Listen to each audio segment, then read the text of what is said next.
தமிழ்நாடு அரசாங்கம் பள்ளிகளுக்கு அங்கீகாரம் கொடுப்பதற்காக ஏராளமான ஆவணங்களை அவங்க வழிமுறைக்கு வச்சிருக்காங்க. அதுல ஒரு ஆவணமான டிடிசிபி ஆவணத்தை பெறுவதற்கு வாலாஜாபாத், ராணிப்பேட்டை மாவட்டம் வாலாஜாப்பேட்டையை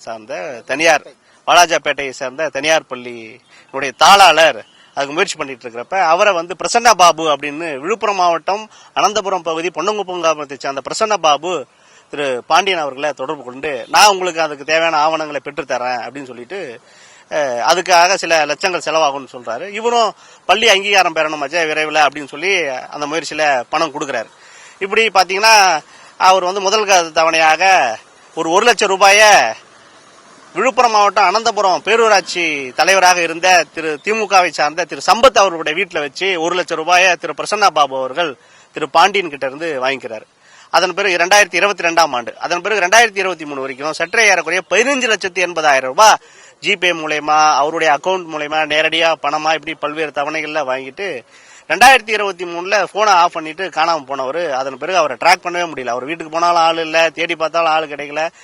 அவரை ஒரு 2 வருஷமா இவங்களும் பல முயற்சிகள் பண்றாங்க, கிடைக்கல.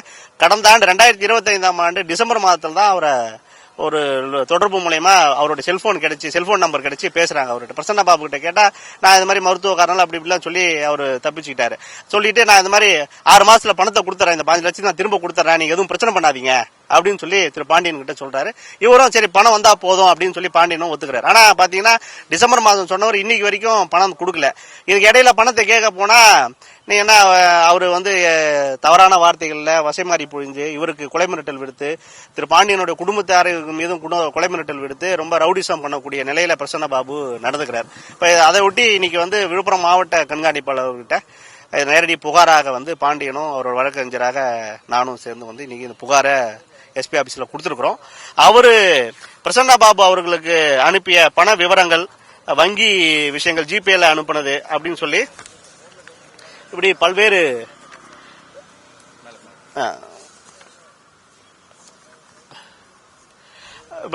பல்வேறு முறைகள்ல அவருக்கு பணம் அனுப்பப்பட்ட விவரங்கள் என்பது இன்னைக்கு எல்லாத்தையும் இணைச்சி அவருக்கு நம்ம எஸ்பி ஆபீஸ்ல கொடுத்திருக்கிறோம்.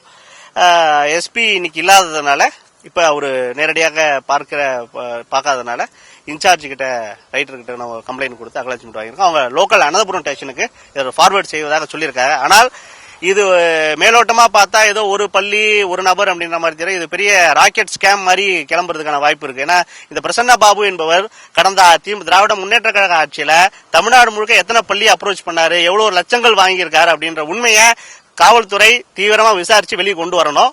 பாதிக்கப்பட்ட அத்தனை பேருக்கும் அவருடைய பணத்தை மீட்டு தரணும்னு கேட்டுக்கிறோம். கார்கி